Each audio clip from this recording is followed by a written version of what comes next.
January 1st, fam, you gotta meditate on January 1st. And every day after, but definitely today. I told you I had one New Year's resolution, to be more present. Today is January 1st, let's begin.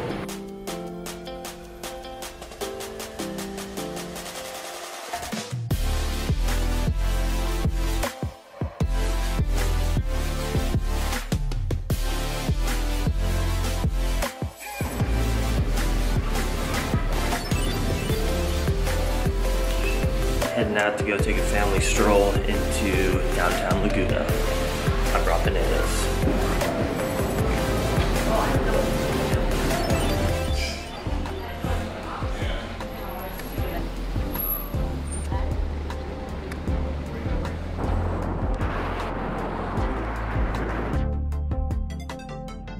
Oh my gosh, how have I forgot to mention, congratulations all Californians and Americans and people around the world, because today, January 1st of 2018, the people of California last year have voted in a proposition to make the use in a private setting and ownership, I think up to like an ounce and a few plants of cannabis, of marijuana, is now legal for Californians and anyone coming to California to consume for recreational or medical reasons. And the reason that that is beautiful is because cannabis is a plant that humans can just grow. You don't need corporations to provide it for you, and it provides so many healing medicinal properties for people.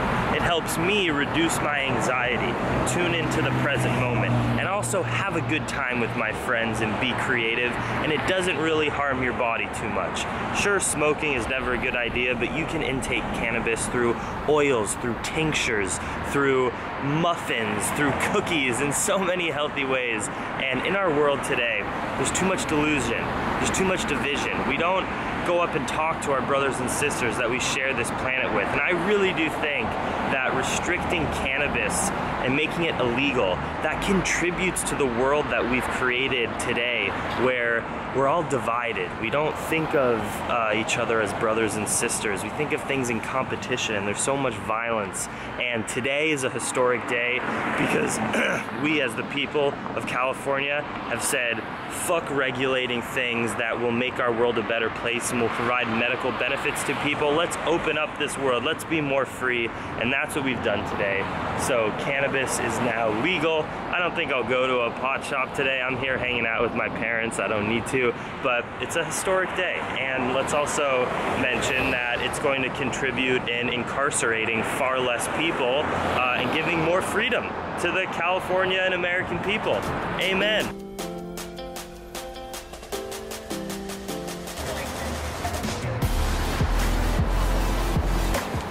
Nice.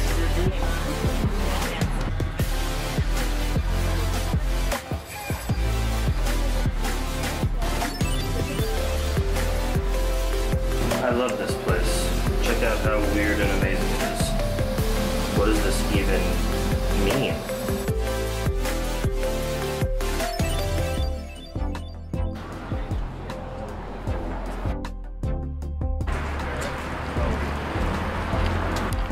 I got a green tropical smoothie.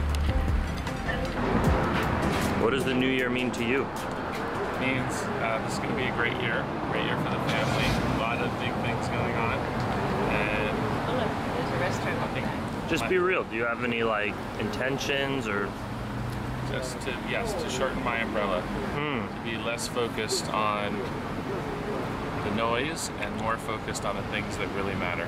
And like safety and family and safety, gratitude. family, stuff with work, to be less focused on trying to solve every problem and just the things that really are relevant and that I'm good at and that I can really add value to, and be a great dad, be a great husband and a friend.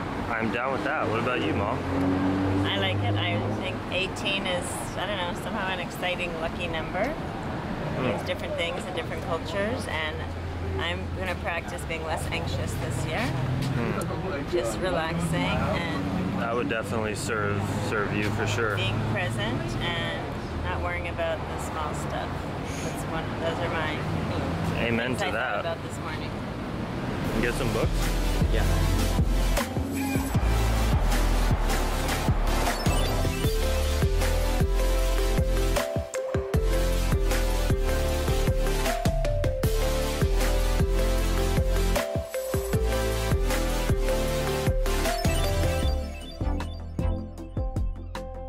Well, I just finished a little computer work for the day here in the room. Now, time to go enjoy this hotel and Laguna in general. First thing, if I have access to it, I'm gonna go play around for a bit.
The plants in Southern California are crazy.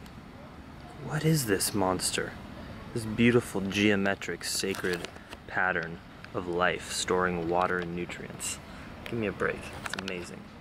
Is 2018 gonna be any less triggering? No, in fact it's gonna be more. I think that the more and more shit gets crazy in our world with people speaking in delusions and corruption and lies, as we're seeing in our politics, as we're seeing in the entertainment industry with people sexually assaulting others and all of this violence. With that comes opinionated stances of how we're going to move forward in life given all of the destruction that we're seeing in the current moment. And the reason that I'm such an opinionated person and I share these things online is because I take in so much information, I then interpret it, speak it to you all, and then we talk in the comments as to what I'm saying is true and we should spread that message, or if I'm crazy or I screwed up or I offended people. But generally speaking, the more you speak your mind and speak your truth and get information out to the world and to the public, the more triggering you're gonna be. And you're gonna offend some people, and I don't want to offend anybody out of malice, but if certain things I say break people out of their comfort zone and they feel offended by it, I think that is the responsibility I've chosen to take as someone who speaks real shit and speaks my mind on YouTube.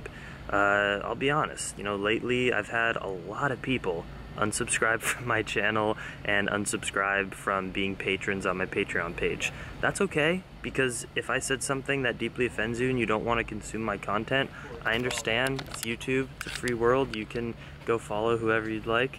Another healthy day in the books. I think I've only eaten raw foods today. Had like 10 delicious big navel oranges for lunch. And yeah, I'm just chilling, just relaxing, soaking in this different lifestyle.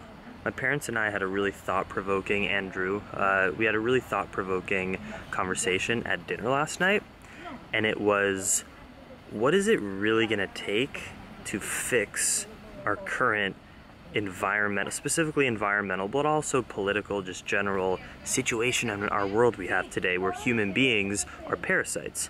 I'm a parasite. I don't even own a car. I'm not gonna fly in a plane anytime soon. I'm vegan. I'm pretty simple. I'm still a parasite. I still consume. I buy food that was industrially grown and probably used pesticides and wasn't too compassionate to the land. When I buy certain grains and things like that, I use plastics when I purchase things, and all of those things contribute to violence in some way. Some animal is going to eat or choke probably on a piece of plastic that I threw away. Being human is parasitic, but it's not inherently, because we're still animals. So the question is, what does it really take? Not to do better, but to do the best. And the best is living like all other wild animals, going out and living within an ecosystem, foraging, or let's say doing it a bit more modern human, living somewhere where you grow 100% of your own food and you do it in sustainable ways. How many people are gonna do that? I'm not right now. I hope to one day. I want to raise a family on a farm. I want to have an animal sanctuary. I'd like to grow all my own food and be sustainable and just have life be revolved around just living. How can I survive here on this land? I'm gonna grow food, I'm gonna bake bread, I'm gonna rescue animals, I'm gonna cultivate the land, I'm gonna catch my water in rain barrels. That's what it takes if we want to figure stuff out. Do you think that's where the world's going in 2018? No, everyone's moving out of rural areas. We're still moving to cities. We're fucked. It's hard. It's like, yeah, we can always do better, but is better ever enough? We pat ourselves on the back at such little things. I pat myself on the back for being vegan, for recycling. You're still doing a million other things as a human that's not inherently sustainable. So what it takes is we need to have a radical systematic shift in the way that human beings are comfortable with living. Look at the way that wealthy modern human beings demand to live. We're gonna take this prime property of nature that probably had a massive ecosystem of animals that lived right on this Pacific Ocean, and we're gonna dig all of nature up. We're gonna put cement over everything. We're gonna have these buildings. We're gonna eat meat in them. We're gonna use our iPhones that, you know, was dug up by minerals somewhere in another sensitive ecosystem, built together by young human beings that probably weren't being paid enough. We have fucked everything up, you guys. Not you or I. That's the thing. It's the evolution of the human experience has become, we are now parasitic to our Mother Earth. It's very depressing. And we now individually have to make a choice. Do I want to live with my head in the sand and just do everything normal and consume and not worry about other species or other future humans who are going to be devastated even more than we are by climate change? Or two, do we want to just do better, still drive our cars, do things as normal, but maybe we'll go vegan, we'll recycle a bit. I kind of feel like I live in the middle section. Or you can do what is truly, in my opinion, a very heroic act, which is to go and base a lot of your daily life around simply living on land sustainably, growing your own food, and so on, as I just said. Those are the choices we need to make. I'm not going to judge anyone for any choice that they make because, look, we grew up in modern times. We don't think about things through enough, and you just can't blame anyone because who knows where they're coming from, what their human experience and their traumas or their education was in order to put them in the place that they are now. So there's no judgment, but we all got to think about it. How do we want to choose to live our life from here into the future? I think one day I'd like to get all the way to the sustainable end, where I am growing my own food, I'm living off of the land, do the best that I possibly can. But right now, I think I'm somewhere in the middle. I do pretty well. I don't own a home. I don't have a home anymore. I don't have a car. I live on a bicycle. I'm vegan, but I still have room to grow. And just having this YouTube channel gives me inspiration to keep growing, so that, because I know I gotta show up every day. I gotta show you that I'm doing it, and I promise I'm gonna be more sustainable this 2018. I'm gonna use less plastic. I'm gonna be a better activist. We're all gonna do better. Let's do it.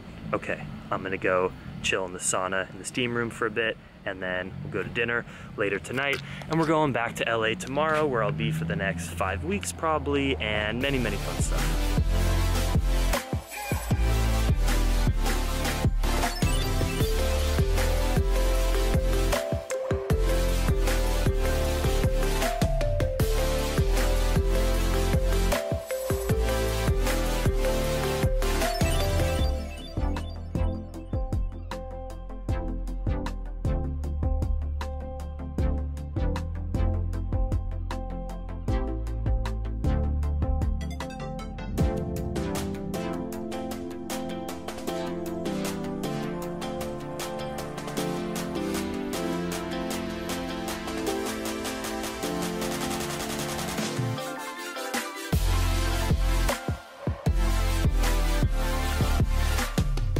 heading out of the hotel tonight to go to a Mexican restaurant, pre-gaming with Farmer's Market, Pink Lady Apples.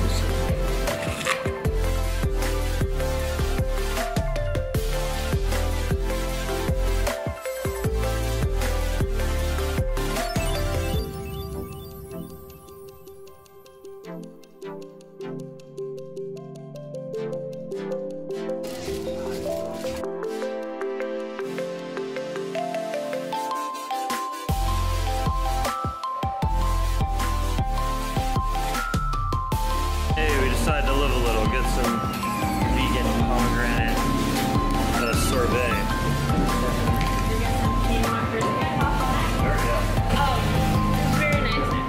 Well, that was lovely. A short and sweet family trip. We're heading back to LA tomorrow, and my beloved friend, my brother Timmy, Mississippi Vegan, is coming over before he heads back to Mississippi. I cannot wait. Tomorrow's gonna be a fun day. Much love, Dream Extreme fam. And thank you for still sticking with me if you're still here. A lot of people are leaving. A lot of people are, I think, afraid or offended by my opinions or the truth that I'm speaking. It's a part of putting yourself out there, but I know the ones who want to resonate with truth and be open-minded and honor that I fuck up sometimes, and I'm not trying to be judgmental. I love all of you. Sometimes I get triggered and angry and I speak my mind, and it's all good, and I hope you like my content. I appreciate you if you're still around. Much love, Dream Extreme.